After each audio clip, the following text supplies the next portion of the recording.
Hello, everyone, and welcome to the very first episode of Riverhawk Roundtable. We are so excited for this new platform to bring you more stories about all the incredible things happening right here on the Hill. All of the music that you hear during today's episode was produced by our incredibly talented students. Today's funky intro and outro music was created by Fimi, a grade 10 student, and the loop you'll hear throughout the episode comes courtesy of Johnny, a grade 9 student. We have an incredible lineup of guests scheduled for this season, but we thought, what better way to kick off our show than an in-depth exploration of the past, present, and future of Rothesay Netherwood School. We are so fortunate to have our current head of school, Mr. Paul McLellan, as our special guest for today's episode. Mr. McLellan and his family have been at RNS since 1998, and during that time he has served in many different roles, which he will speak about. And in 2016, he became the head of school. I cannot think of anyone who cares more deeply about our community, our students, our employees, and our families than Mr. McLellan. Let's get into it. Hello, everyone, and welcome to the very first episode of Riverhawk Roundtable. Today we have our special guest, Mr. McLellan, head of school. Good afternoon, sir. Thank you so much for taking some time to join us on the show today. Thank you for having me. Before we jump into learning a little bit about Rothesay Netherwood School and the history of the school, can you share a little bit about your personal journey in education and how you ended up here at RNS, and maybe discuss some of the different roles that you've had during your time here? Sure. I'm from Cape Breton, which is in Nova Scotia, the next province over. And I would say as a student in school, I was a pretty typical student. I think had reasonable grades, was a pretty good kid, was involved in lots of things, played lots of sports. And I think through that process, I became interested in coaching. I became interested in teaching, I guess, eventually. So I would say that's kind of where it all began. I always had an interest in math science. They seemed to be courses or subjects that kind of came easier to me than maybe English or the humanities or the arts. So when I went off to school, I studied math and science. I kind of started in engineering and then moved towards math, and I ended up getting a major in math and chemistry.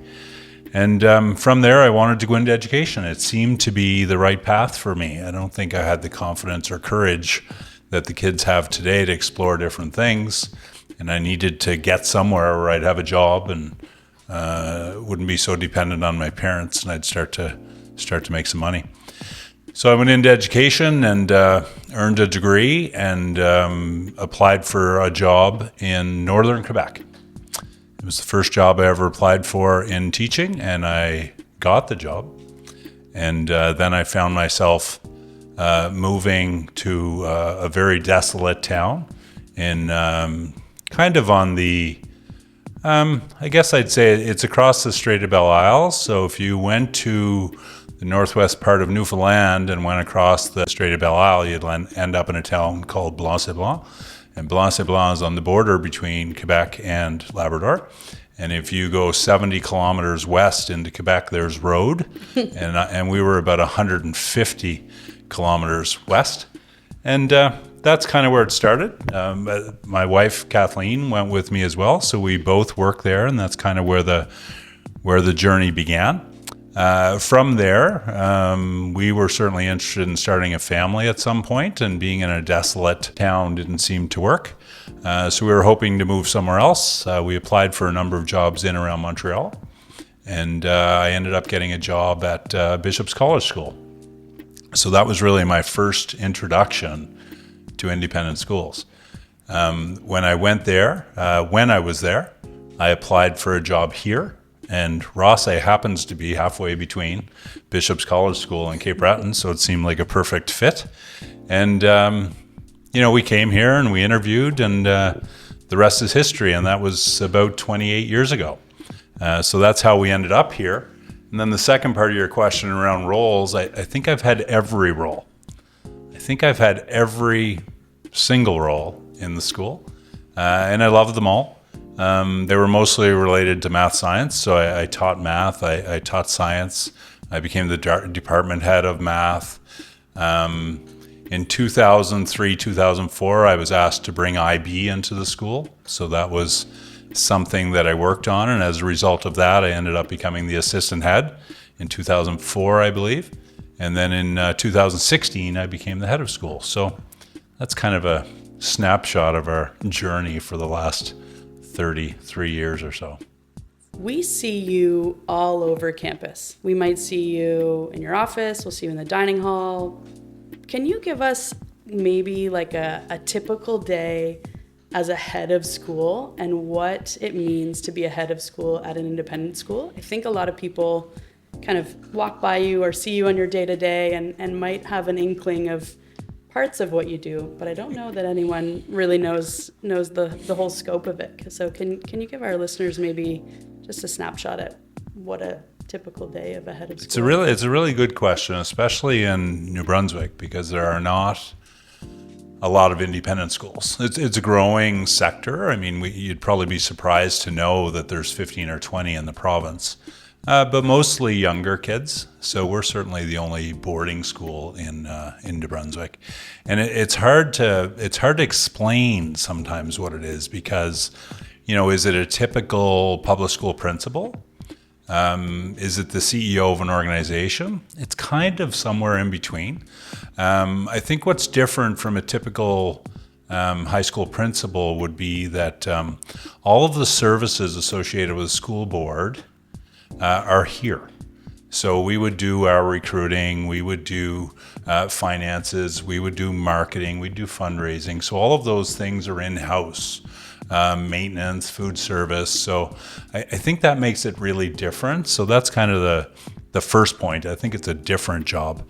And then the job is really, we have 105 people, 105 employees, and we have 333 students. And then we have all of the people associated with the students. So we're responsible for a pretty large group of people. And, that group multiplies each year. So year over year over year, that becomes a bigger and bigger group with your alumni base and with all the people involved in the school. So there's different parts to my job. The first part would probably be to kind of set the vision and strategy for the organization. I think any school like ours would have that. I think culture and expectations is another one. Safety and inclusivity is an important one. I think in a school like ours, that's a promise you need to make to families who are sending their kids to us. I have to represent the organization in all kinds of different cases. But in terms of jobs I have to do, I think I have to do all of the jobs. I don't think a job is too small. I think it's really important that I'm there for the community. I need to be present. That's a big job. I think I need to be willing to do anything I'd ask anyone else to do.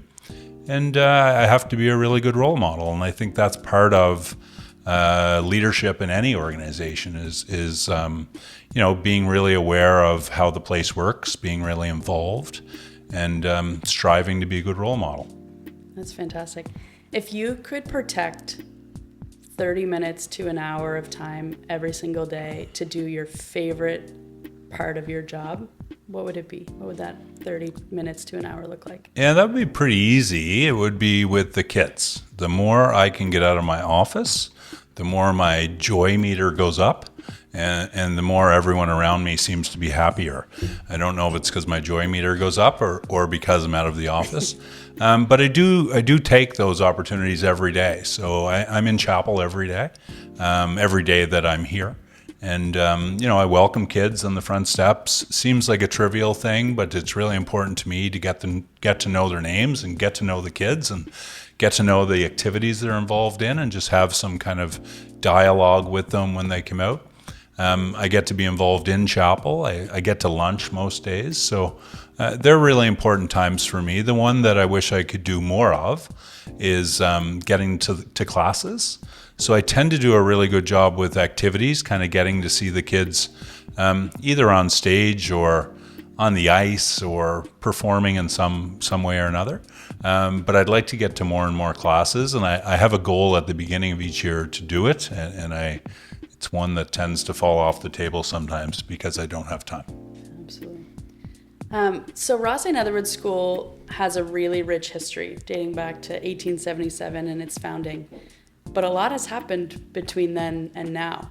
So I'm wondering if you can give us kind of a snapshot of the school's history, some of the different names that it's gone by, how it went from being two separate schools, a boys' school and a girls' school, and merging to become the school that we have today. Yeah, I think history is a really important thing, and I think you need to learn from your history. And when you've been around for, I guess it's now 148 years, so our 150th is coming up in just a couple of years' time. There's lots of stories, and there's some really good ones, and there's some that aren't so good. So I think that's the neat thing about history. What a lot of people wouldn't know about our school is that this is not the original location of the school. The school was located down by the Rothesay train station. And when it first started, it was called the Thompson School, and it actually was co-ed. So that's something that people wouldn't know about the school. I think it might have moved around a couple times in the early years, but then in 1891, the boys moved to our current site. So it was called Rothesay Collegiate School, obviously, and James Robertson owned the land, and he moved the school here in 1891, and it was just for boys. So in 1894, the Netherwood School for Girls came to be, and it was just down the road from us. And those schools both thrived for decades. And then I would say probably in the 70s leading into the 80s, I think the physical plants started to get tired. I think the finances were really tight. I think continuity in staff was a real issue. And both schools in around, well, it was 1984, had to decide whether they would stay open or not. And at the time, there was two separate boards. And the decision was made that the Netherwood School would close and that the RCS school would stay open.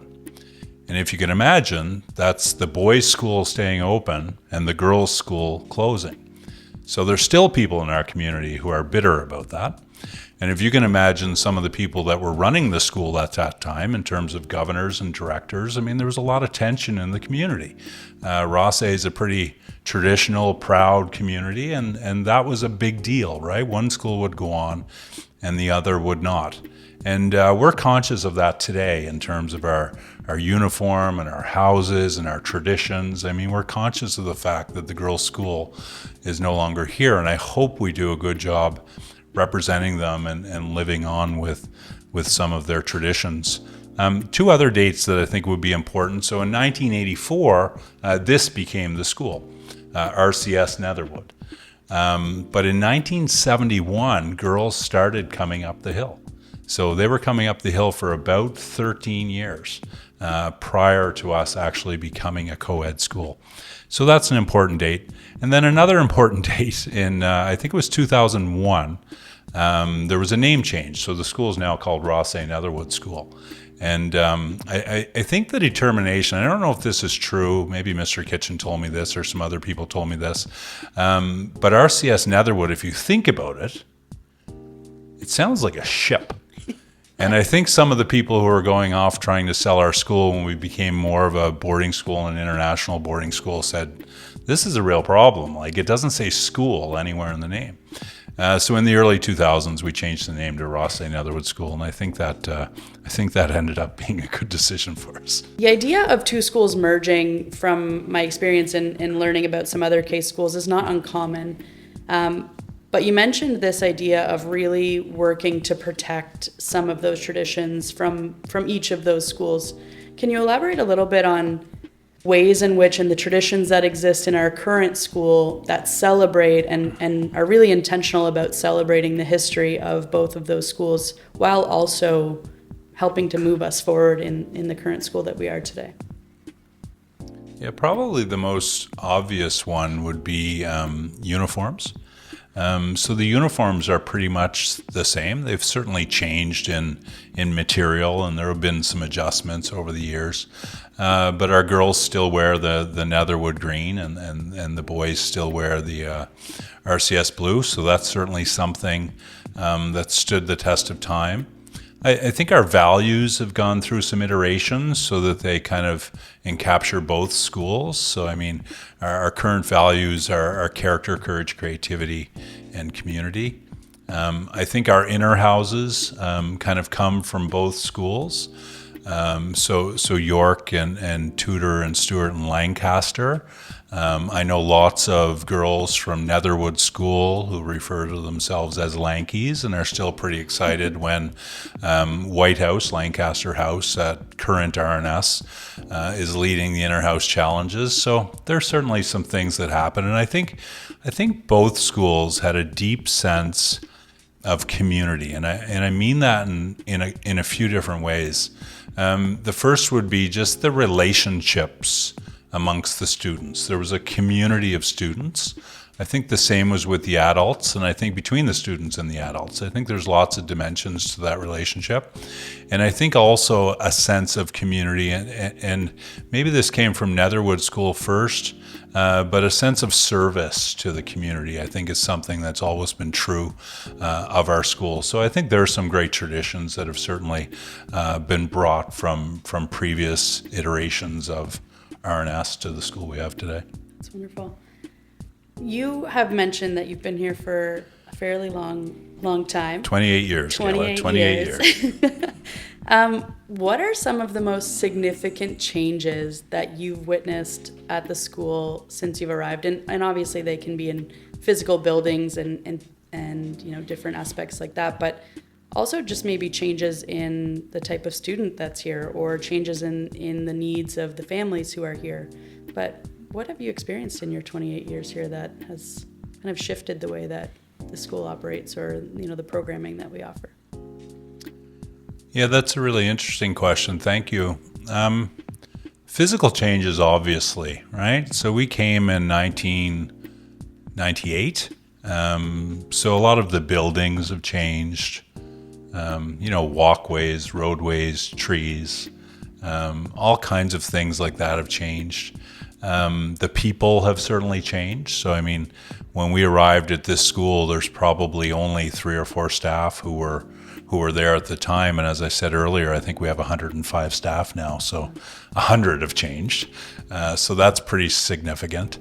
The values I mentioned earlier, the character, courage, creativity, and community, I don't think that's changed. Like, I think as much change as there's been over the years, I think there's still lots of similarities. The type of student we attract. If you were to go back in our history, especially on the RCS side, this was a school that produced military leaders. So there was a real element of military in the school. And I'd still like to think we have structure and discipline, and I know there's some alum that still have hard feelings about the fact that we don't have cadets, but we're not that school anymore. Like, I think over time, you have to change and you have to adapt. I think we've done a reasonable job there. What's interesting to me, though, I would say over that whole time, the profile of the student that succeeds here, I would say, hasn't changed a whole lot. So I think there was a time, certainly before, where you had to go to RNS. There was no conversation about it. I think we still have some kids who have to come to RNS, but for the most part, it's their choice. And it's important to us that it's their choice. And I've had that conversation with families all kinds of times. Like, I realize where you are right now in the conversation, but before they come, it needs to be their choice. And I think when students can commit to that choice and they can be open to a change and open to everything this school has to offer, I think they can do pretty remarkable things. I think the most important part about a student coming here is, 1, wanting to come. 2, I think having the courage to try new things, to accept new things, to get involved in new relationships. And I think if they can do that, and maybe beyond that, to have a bit of a growth mindset, but if they can have the courage to embrace that idea and embrace the community of support that is available here and take advantage of the opportunities here, I think they can do pretty amazing things. And we see evidence of that all the time.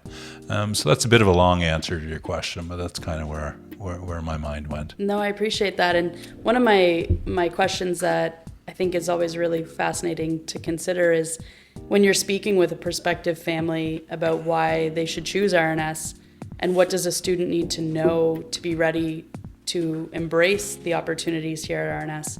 What is that message from you to those prospective families?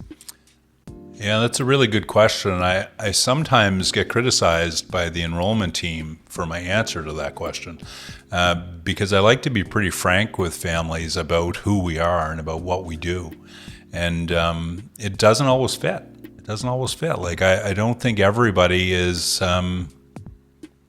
ready, or I don't know if this is the right place for everybody, which I think is fine. I think my commitment to a new family would be that we will surround your child with people who work really hard, who care for them, who will spend a lot of time with them, and will work really hard to find experiences that are right for them. And I think it's so much about students willing to take some risks, willing to try some new things, willing to trust others, willing to take feedback.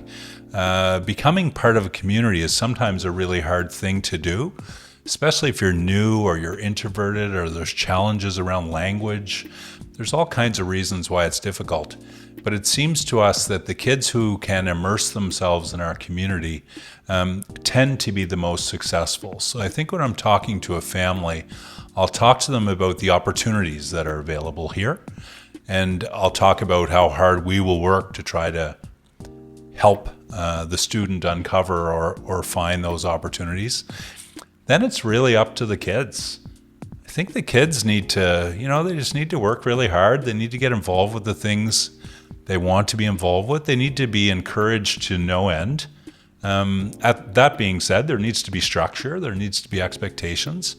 And kids never cease to amaze me. Like, they rise to the challenge all of the time. And sometimes they're not confident enough to do it. And sometimes their parents aren't confident enough to let them do it. But time and time again, they seem to be able to make things happen. And in a community like ours, I mean, you hear the expression all the time: a rising tide lifts all boats. And I think that's a little bit about what we're about. I mean, I think it's okay to strive for more. It's okay to want to do more. I think it's okay to fail as long as you get up. I think all of those things are part of education, and sometimes they're lost on people. Like, sometimes people are so focused on getting the highest grade or getting to the right place that they miss what an education is all about. And I think we provide a pretty good education at RNS. Yeah, and I think that you touched on a couple of things that for me are really special about our school, is just this idea that students really aren't passively experiencing their education. It's them who's really deciding to drive and steer different aspects of their experience here, which is so valuable. And then when they get to the end, they feel so much more proud or so much more accomplished because they've been the ones who've been making some of those decisions for themselves. Even if you look at our mission, like, our mission really has three parts to it. And the first part is creating that environment, a safe, inclusive, welcoming, supportive environment. And the second part is the students kind of developing the confidence and skills to make choices and hopefully pursue passions. And then the third part of the mission is the giving back. And that can happen pretty easily in our school. There's lots of opportunities to give back, daily opportunities to give back. And then hopefully we would like our kids at some point, when they're ready, to start giving back to the community. And our senior kids, I think they log over 10,000 community hours a year, going out doing different things in the local community. And I think that's awesome. Yeah. Like, that's living. That's the pursuit of happiness or success or passion or whatever that might be. So when we think about the school currently, in the current climate, what is it about the school, whether it's the people, the culture, the mission, the history, what is it that inspires you every day to continue to do? You listed all of these things that you have to or get to do as part of your job, but obviously there's an inspiration and a why under all of that. What is it that allows you to kind of continue to do this work day after day, year after year? Good questions, Miss Blackmore. It's the people, absolutely. I think we are a school that are pretty focused on providing opportunities for our kids. I think that's a clear, singular kind of mission of the school. But it's definitely the people. It's being able to see our kids grow and develop, being able to see our kids perform in a myriad of activities. Being able to see our kids get knocked down and get back up, being able to see year over year growth. Like it's definitely the people, and that's just focusing on the students. I think the other thing that's really special about our school is there's some amazing adults in our community, absolutely amazing. I see what they do on a daily basis, and it's inspiring. Whether it's a coach of a team, a director of a play, a TOK teacher, a house parent. There's just so many examples of really good modeling, really caring people, really dedicated and supported staff. So I think it's the people. That's certainly the biggest driving force for me. And I talk a lot about culture, and sometimes I get some flack for that. But the culture is really about the people too. It's about people kind of working together. It's about people believing in more. It's about the idea of continuous improvement. It's about the idea of kind of punching above your weight. It's about all of those things. It's also about standards and expectations. It's about hard conversations. It's about doing things, not just not doing things because they're hard, but doing them because the school means so much to you and the future of the school means so much to you. So it's, I think it's a combination of those things. I think every organization needs a mission, and I kind of iterated hours earlier. I really feel like there's three parts, and it's very much focused on our kids. Yeah, and this leads to my next question, but there's this growing trend and I think conversation happening around well-being, both for students and employees, workload, balance. And a lot of what you've mentioned is hard work. There's a lot of hard work that goes into being successful as a student or as an employee here. How does the school continue to offer a rigorous and challenging program where students are pushed out of their comfort zone and challenged to take risks, while also providing that support and balance to care for their well-being? Well, I think that's the magic question, Ms. Blackmore. That's tough, right? Like, I think that's what every independent school is trying to do. They're trying to strike that balance, and it hasn't always been right. I don't know if it's right now. We're taking some pretty significant measures to try to get it right. And it's funny when I talk to people about that balance, there's some people that'll say, well, you're not going to become, not everybody's going to get participation ribbons, I hope. Like, that's not the school you're going to become. Like, I expect rigor. I expect challenge. I expect hard work. I want a work ethic to come out of this education. And I think we're committed to the exact same thing. I mean, we want all of those things too, right? Like, ideally, we want our kids to grow and develop as much as they possibly can. And we'd like them to go off to the next stages of their educational journey ready. And we want them to become fulfilled adults at some point, right? And there's all kinds of different aspects to that. So that's pretty exciting for us, but the well-being part is very, very important. I worry about our kids. I also worry about our adults. There's some who just work too hard. And it's really hard to rein that in. It's really hard to create balance amongst the group. It's really hard to create balance for the individuals. I'm pretty excited about a program that you're involved in, actually, the Challenge Success program that we're bringing to RNS this year. This is our first year.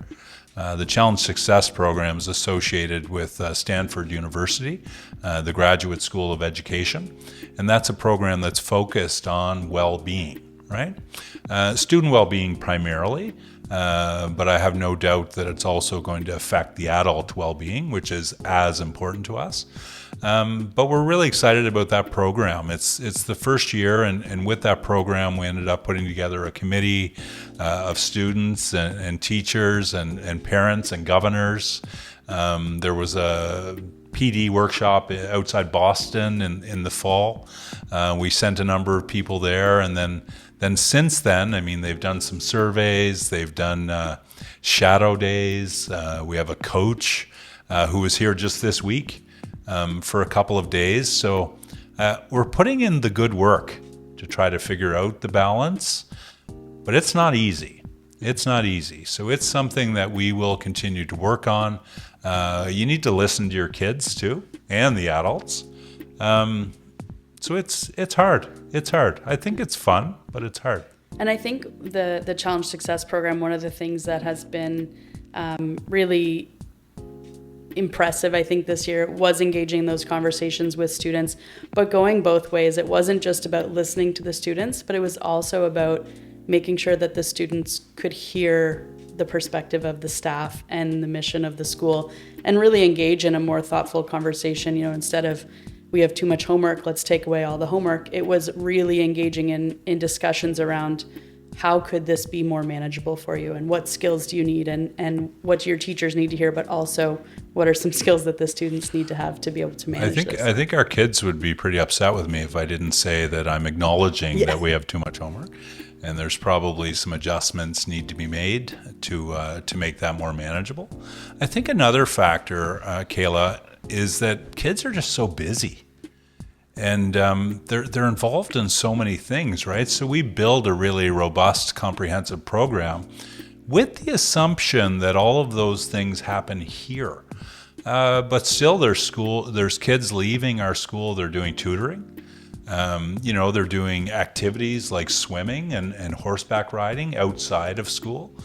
They might be doing sports outside of school. They might be doing music lessons. So there's just so many things happening that the balance goes beyond the school, right? So we really need to partner with parents and try to figure that out as well. Because there comes a point for our kids when it's just too much. And I think we need to work together to try to figure that out. Yeah, that's great. So I want to move forward into the future. And we're at an exciting moment with kind of the development of a new strategic plan. It may not be in full form to be released yet, but are there some exciting elements to that new strategic plan that align with some of the current challenges that the school is facing, or highlighting some real opportunities that are present for schools like ours in today's day and age? That's a big question, Ms. Blackmore. We're certainly in the middle of a strategic plan, and I think a strategic plan gives you an opportunity just to take a step back and think about, who it is that you want to be as a school. And something I've been thinking a lot about, there was a book I read about 20 years ago by Jim Collins, and it's called Good to Great. And it's always stuck with me. So I would ask the question, like, how can RNS become great? And that's something that I've kind of been pushing throughout this whole strategic planning process. And we have a wonderful committee, and we've had input from all kinds of different stakeholders. And we're developing strategies that I think will make us better. Typically in the strategic planning process, the strategies are in 4 buckets: programs, people, place, and permanence. So that's kind of the categories that they fall into. The program ones is probably most exciting when it comes to kids, and I think our premise to those programs is that they need to be transformational. So the experience in the classroom needs to be transformational. The experience in the residence needs to be transformational. The experience on the basketball court. needs to be transformational, as well as in the art department needs to be transformational. So there's certainly some things we're working on. I don't know if we're at the end. There's still some work to do. But we have a pretty committed group of people who believe in the school and love the school. It's made up of directors and governors and senior administrators. So we're pretty excited that we'll get somewhere that leads the school to a better place. I mean, we're continually looking for opportunities to invest in our programs, to invest in our facilities. I can't really say a facility that's something that we need to focus on, but a big thing would be making sure our facilities are in good condition, continuing to reinvest in those facilities. There are some of the elements that are happening with the strategic plan. Another part of the strategic plan that's really challenging in 2025 is the finances. So, I sit here knowing that it costs a lot of money to go to school at RNS. And, you don't want to have an exclusive school, but you do. There's people who can't come here. And we feel like we do a pretty reasonable job with our scholarships and bursaries to go out and find kids to come to our school. Our scholarships and bursaries probably make up about probably 12% of our annual operating budget. So it's pretty significant. And we're pretty excited about that, but it's tough. It's tough, right? So that's something we need to be aware of. I think the last 5 years have created some financial challenges too. Geopolitical is a term that we certainly all know well now.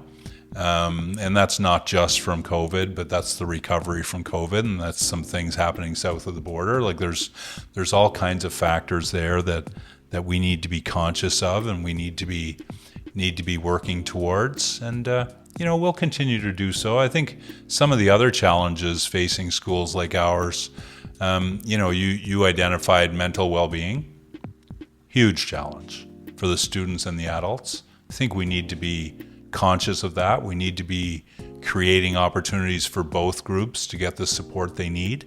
That's a big one for us. I think, something like deferred maintenance, when you have a school that's been here over 100 years, keeping those buildings not only up to code, but in a condition that we can be proud to have them. You have to be looking at roofs and windows and infrastructure and controls and things of that nature. So that's something we're always kind of pedaling away at, but that's fun. I mean, that's part of the job. I guess that's part of your first question. What does the head of school do? I think I have my hands in all kinds of things, and I always like to see that people say, well, it must be cool. I mean, the power you have as a head of school. Yeah, I don't feel like I have any power. I have a whole lot of responsibility, and I try to help people deal with things that are sometimes challenging, but I don't know if power is the right word. Yeah, but probably very comforting at times to sit back and know that the work you're doing will hopefully live on for future generations, for students to be able to enjoy this experience. If I could just comment there, if you wouldn't mind too. I'm privileged to be in the seat I am with this school that's been around for 148 years. And this school was built on the backs and shoulders of people long before me. I certainly said that Kathleen and I have been here for 28 years, but that work started long before. And there's still people really connected with the school who were part of that experience in 1984. It wasn't good. There's still people in the town who don't talk to each other because of that. So it wasn't great. So we're pretty lucky that there have been a lot of people who've put in a lot of hard work and made financial sacrifices for this school to be where it is. Some of the leadership people. I mean, Paul Kitchen before me was here for 29 years, and all those folks before him. Like there's lots of people who have got us to where we are today. It's not magic when you come on the hill and see what you do. That's really because of the efforts of those before us, for sure. Yeah. And I think because of some of those contributions, that's a message that we try to often iterate with our students is to leave this place better than you found it, and to contribute in some way that might be lasting for the next generation. What a great comment that is, though. Leave it in a better position than it was when you received it. And I think that's the ultimate gift to everyone before you and to the future generation. Absolutely. It's beautiful. If you were to imagine our school in 10, 15, 20 years, what do you hope it looks like? Yeah, I mean, I guess I could run into all kinds of traps with not defining some of these words, but I would hope that it would be, if not the best, one of the best schools in Canada. I think that's a real option for this school. I think the blueprint is in place. I think you have the staff. I think you have the kids. I think you have the programs. I think you have the parental and community support. Everything is in place. And I think as long as we continue committed to continuous improvement, continually commit to investing in the right people, in the right programs, I think that will be true. And my wish for this school would be that in 148 years, it's still here and thriving. And I think that would be an incredible thing. I mean, this opportunity or privilege that we have at this school is for a period of time. But I hope that RNS will live far beyond that. It's fantastic. And I heard this great question on Why Boarding School podcast with Dr. Jeffrey Quebec, and I'm going to steal it. But is there one tradition here that you hope always continues? Wow. I wish I could have saw that question in advance. The tradition that always continues. One tradition that's really near and dear to my heart would be the Thai tradition in opening chapel. So if you don't know what that is, each year we welcome a new group of students into the school. So it could be upwards of 120 students. And when they arrive for the opening chapel service, they do not have ties. And everyone else in the community has ties. So we talk about when we give them their ties on that evening with their advisors present. We talk about, now that you have a tie, you're a full and equal member of our community. And I really think our kids believe that. Like, I think even our oldest kids would say, yeah, like, now you have a tie, so you have the same access to things in this school as I do. And I think it's a really wonderful thing, and it's sometimes hard for parents to grasp when it's happening. But I really believe that. Like, once you get to put that tie on day one, regardless of whether you're 11 or 18, you have access to everything here. And I realize that it's not quite like that. You have to have the confidence. You have to have all those things. You have to have the resources to get some of that access. But it's a really neat thing, and I think that tells you a lot about our school. I'd like to think there's certainly cliques in our school. There's kids who like all kinds of things. I mean, this school is made up of teenagers like every other school in North America. But I'd like to think it's a little bit different. I'd like to think there is a sense of community. I'd like to think that there are equal opportunities for everyone.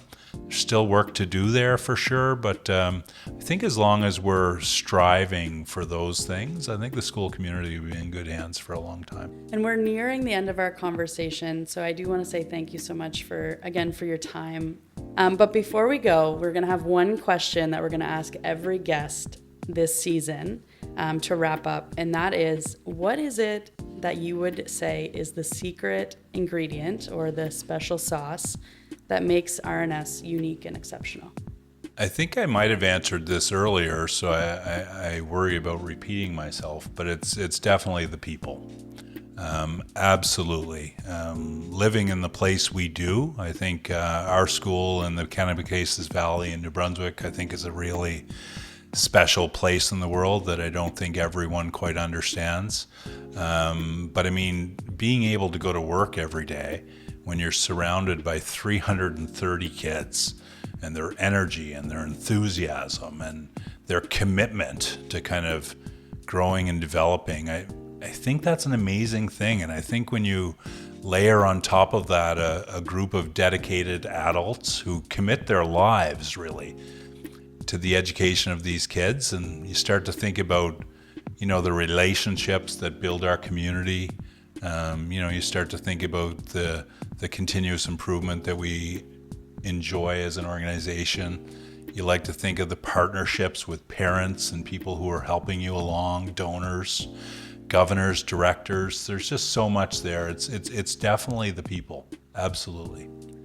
I also want to ask, what are you most grateful for? Yeah, my answer would certainly be similar to the last question. It's the people. I mean, since Kathleen and I arrived here 28 years ago, we've been embraced by the community. It's been a really special place. We've had the good fortune of having 2 kids who grew up here. Both kids went through the whole school, all 7 years. That's probably the biggest gift that we could ever be given in our lives. So I'm just grateful for the way we've been welcomed, the way we've been supported, and the way we've been lifted up by the community. I think it's a beautiful thing. Thank you so much. Thank you very much. Once again, I want to say thank you to our guest, Mr. Paul McLellan, head of school at Rothesay Netherwood School, for joining us on this week's show. On the next episode, we sit down with our head prefects, Rainer Glenn and Tia Fung, to hear about their personal journeys at RNS, and we dive into their experience as young leaders in our community. This week's Student Spotlight is grade 10 student Jerry. This piece is called Just the Two of Us by Bill Withers and Grover Washington Jr. It is a smooth jazz love song released in 1981. Today, Jerry will perform a solo of this piece on the alto saxophone. Enjoy this tune, and until next time, remember to keep working hard, be kind, and look after one another.